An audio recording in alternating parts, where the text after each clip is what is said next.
And welcome to another episode of the Go Time Podcast here on the Voice of College Football Network. I am Grant Sashray, your host here on the LSU channel for the Voice of College Football, bringing you all the latest news in regards to LSU sports, mostly football, hence the network name, the Voice of College Football. But yesterday, which was Saturday, we had some very interesting recruiting news, and really the only interesting recruiting news after what was a long month of just endless recruiting updates and recruiting news and whatnot. And that is that Dezyrian Ellis has committed to LSU and what really was a non-contentious battle. There really wasn't any competitors. It was kind of it was probably has been the easiest recruiting battle of LSU so far this recruiting cycle, and that's really because he was a sleeper. The only two other schools that were in the hunt for him were Houston and Tulane. Houston, of course, is coached by Willie Fritz. He used to be the head coach of Tulane, so that and also there was a connection there.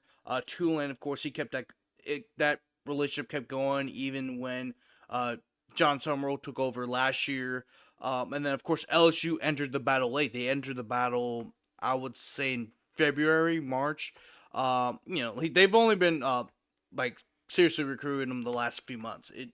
But LSU was able to get him to get him to commit to LSU. Really, that wasn't shocking at all. I just mentioned the previous two schools that had offered him before LSU were Houston and Tulane. So it really was a non. It really wasn't any competition. It's not because the two schools weren't really strong enough. It was just the fact that you know it's hard to beat LSU, right? It's not Tulane and Alabama. The Tulane and Houston aren't Alabama. They're not Texas A&M and Texas or Miami or Tennessee, whoever. They don't have the same prestige as LSU. And when LSU and specifically Corey Raymond come calling, like it's hard as a kid from Louisiana to pass that up. Really, really hard. Of course, his exploits in high school are more known for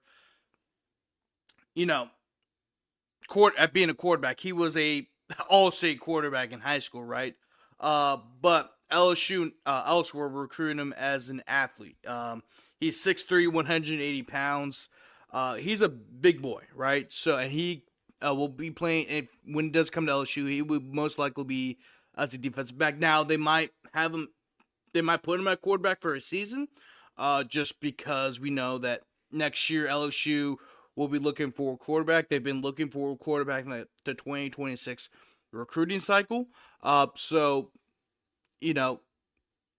I think so. They could put him a quarterback for you to see if that works out, but I highly doubt that that's going to happen.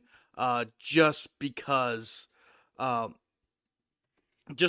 I said, they recruit him as a DB, right? That's kind of where they're putting him at right now. But he does have great speed.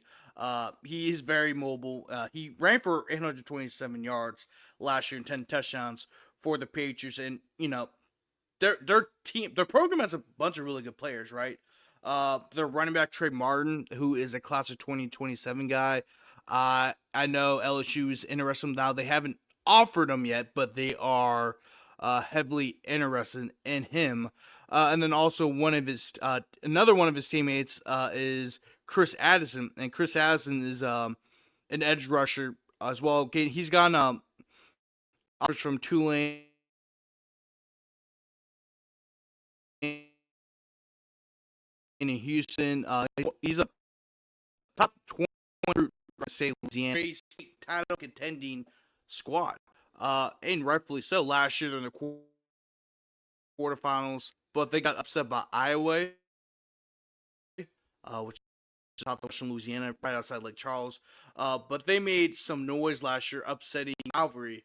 I know, and look, Franklin Parish is a 4A school compared to Calvary Baptist, a 2A school. But Calvary Baptist, in a sense, is a lot like John Curtis and John Curtis and Evangel Christian, where they're 2A schools, but they play up. in competition because of the endless amount of talent that they have, and they could be anybody in the state.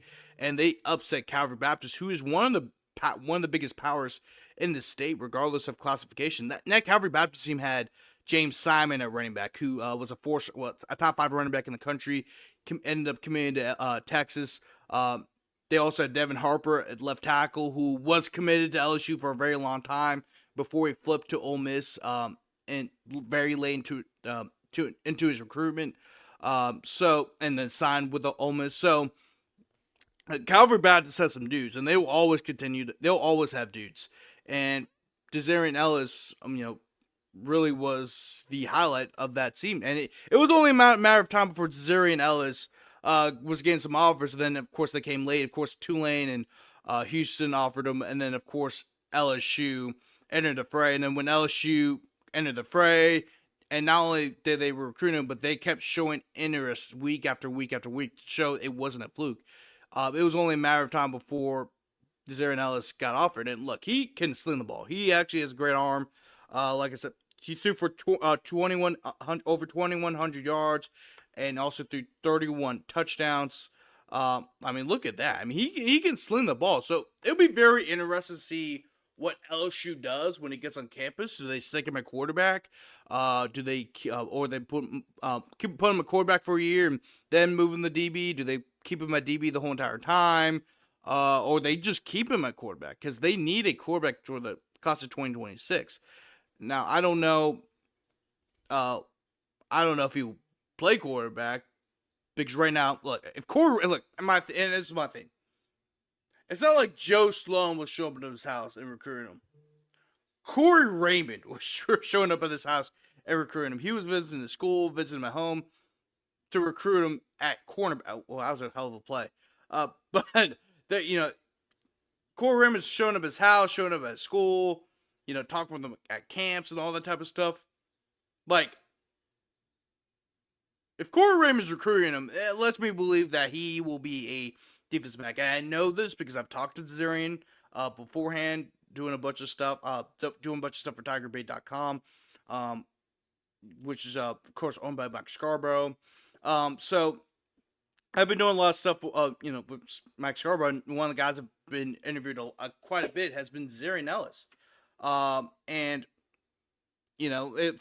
From everything that he's told me is that Corey Raymond has been his main recruiter at LSU. So it would be hard for me to believe that that they're gonna put him at quarterback. Now it could be because of necessity, right? Because LSU's looking for a quarterback in the class of 2026. Bo Bentley, of course, committed to Oklahoma, and so now that has LSU spiraling for a quarterback. However, and from what I know, the fact that Corey Raymond has been his main recruiter all throughout the process lets me know he's probably going to play cornerback at the next level. But we'll see. And his head coach Adrian Burnett was a Division I football player. He was a 1,000-yard receiver at Tulane. He knows how the recruitment process works, so he'll get some great advice, especially from his head coach. We already know that that there really aren't many contenders to get Dezyrian Ellis. Like, he's an in-state guy. He's committed to LSU. It's hard to pull guys who are from the state of Louisiana away from LSU unless they already have a bunch of offers. LSU was the first major Power 4 program to offer him, right? And look, Houston is a Power 4 program, but LSU, when I'm talking about major Power 4, I'm talking about Alabama, the Ole Misses, the Texas, brands, top 25 teams. That LSU's the only one. Matter of fact, they're the first and right now the only one that were offered and of course got a commitment from Dezyrian Ellis. So it would be hard for me to believe that Dezyrian will decommit, flip from LSU to another school unless they offer him, hey, you'll be a quarterback for us or something like that. Let's say Ole Miss comes and says, hey, you can play quarterback for us, something like that. Then maybe that could be the case. But as of right now, I think Dezyrian Ellis, I won't say has shut down his recruitment, but it would be very hard for schools from around the country to get a guy like Dezyrian Ellis to decommit from LSU, unless they offer unless a bunch of schools offer him to play quarterback. But we'll see from here. But I think this recruitment is going to be very interesting, just because he is, LSU. It not only is the only major Power 4 program to gain to offer him, of course, they got a commitment from him, but also he's got some teammates as well that are very good, and you can see them. You can see LSU recruiting as well. Like I mentioned, Chris Addison is an edge rusher at Franklin Parish, and he is a top 20 player in the state of Louisiana. In the state of Louisiana, right? And if you're in the top 20 in the state of Louisiana, that's pretty good. I mean, he's gotten offers from Tulane, he's gotten offers from Houston, he got offered from Florida State, Michigan State, Texas Tech, and the list goes on. I mean, his recruitment has really been picking up lately, right? Um, Arizona State, TCU, Mississippi State, Baylor, Vanderbilt. So that's somebody else you could offer later. I don't know how it looks for edge rushers, because I think LSU feels confident in getting better, maybe say quote unquote better edge rushers. I'm not saying that there are better edge rushers than Chris Addison, but the way the LSU's been recruiting lately and how organized they've been in NIL, there could be somebody that they might see as better than Chris Addison. But Chris Addison is a player that you should probably watch out for.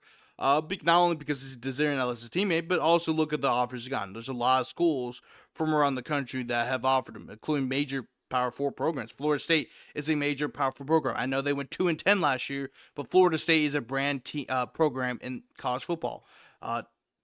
Arizona State made the playoff last year. TCU has been a solid program for pretty long in the last 10 to 50. Well, really, in the 21st century, since 2000, they've been a solid program. Been one of the more consistent programs in college football.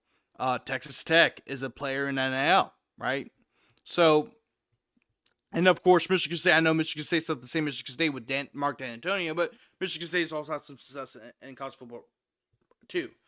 So it's gonna be very. That's what I think. This not only is Dezyrian Ellis, getting him signed to LSU important, because he's a safety, he's an in-state guy. You want to make sure you get in-state recruit commitments, right? That's very important because LSU's full of talent, but also Dezyrian Ellis also has a lot of teammates that could be up to get Power 4 offers as well. I just went over Chris Addison. There was a running back, Trey Martin, who's a 2027 guy. He's gotten a lot of interest from LSU as well as some other schools. So it'll be very interesting to see what LSU does with Dezyrian's group. And also really just shows you a reflection of North Louisiana, right? LSU trying to get a bunch of. I think they've recruited South Louisiana pretty well, but North Louisiana, I think they're still trying to get his foot. I wouldn't say they're still trying to get his footing, but they've been a lot more successful in recruiting North Louisiana guys since you've had Cole Ramey come back, and Blake Baker has spent some time in Northern Louisiana. Joe Sloan spent time in North Louisiana as a coach. Both Joe Sloan and Blake Baker coached at La Tech, so they're very familiar with the programs up in North Louisiana. Kyle Williams, who they hired as a defensive lineman, right? Of course, we all know about Kyle Williams and exploits at LSU and the NFL as a player. He spent the last 4 years at Ruston High School, where he's the defensive coordinator, and he had a lot of success. And not only that, he also is from Ruston, played at Ruston. So that is another North Louisiana guy. And I think if you're LSU, and I've mentioned this on a previous episode too, you have to lock down the state. You absolutely have to lock down the state. The state of Louisiana had the most players drafted per capita out of any state. That's including Florida, California, Georgia, Texas, you name it. Louisiana was number one in this past draft. So it's very important to not only lock down the state, but scout extra hard in your state, because there's a lot of diamond in the roughs as well. Dezyrian Ellis is a diamond in the rough. As I mentioned, the only two other schools that he was interested in terms of the offers he had received, were Tulane and Houston. Perfect example. Another great example was Justin Jefferson. Justin Jefferson was only a 2-star recruit. I think that's a very famous story of him only being a 2-star recruit. I think his only other offer was from like Tulane or whatever. If you were in terms of his recruitment, and LSU offered him. And look, LSU also offered him because, of course, Jordan Jefferson was his older brother. And of course, can't forget about Ricky Jefferson as well. But I mean, his outside of LSU, I mean, his only other offer was from Nichols. It may have been Tulane too. If I remember correctly, I think he also got an offer from Tulane, but trying to remember shit, trying to look it up too. Uh, yeah, I think it may have been only Nichols. Yeah, I think so too. Let me see his recruiting profile. Um, yeah, so it's Nichols, Northwestern, and Tulane. So I mean, if you really think about it, his only other. I mean, if you really think about it, he was really under recruited, and really probably the only reason why LSU recruited him was because of family ties to LSU, right? Because he's the younger brother of Jordan Jefferson and Ricky Jefferson. And LSU was like, all right, we're gonna offer you because you're a pretty solid high school player. We're also offering because of family ties, and it turned out they got they signed the future number one receiver in the NFL, right? Of course, Richard Jefferson, and really Richard Jefferson, was, in my opinion, was the better receiver of between Justin Jefferson and Jamar Chase. I always felt like Justin Jefferson was the best receiver, was the better receiver. He just got overshadowed because Jamar Chase went off that year as well. Justin Jefferson had like 1,500 yards, and I think he had over 15 touchdowns, 15 touchdown catches. But Jamar Chase also went off and had a monster year. Of course, won the Biletnikoff Award. But that's a perfect example of a sleeper, and there's a lot of sleepers here in the state of Louisiana. Ahmad Bro was another one. Ahmad Bro was only a 3-star recruit, and really, I mean, he got some other Power 4 schools, but he wasn't a guy you would say, oh, yeah, this guy he wasn't like a 4-star, even a 5-star recruit. He was a 3-star recruit that got offers from like Tulane and a couple other schools, but that's another great example, right? I mean, there's a lot of great examples you could name throughout LSU history where there have been guys who were recruited, but were only 3-star, 2-star, 3-star recruits, and end up being great players for LSU. And the most important thing about recruiting Louisiana is not only signing the top players in the state of Louisiana, but also identifying diamonds in the rough. And that's how you pretty much lock down the state. And a guy like Dezyrian Ellis, those are the guys you need. Dezyrian Ellis is one of the, even though he's a 3-star guy, and had only gotten offers from, it's really his two biggest, the only two schools that he was heavily interested in were, Tulane and Houston. And he got offered, and he also got offers from West Virginia and Michigan State and Southern Miss.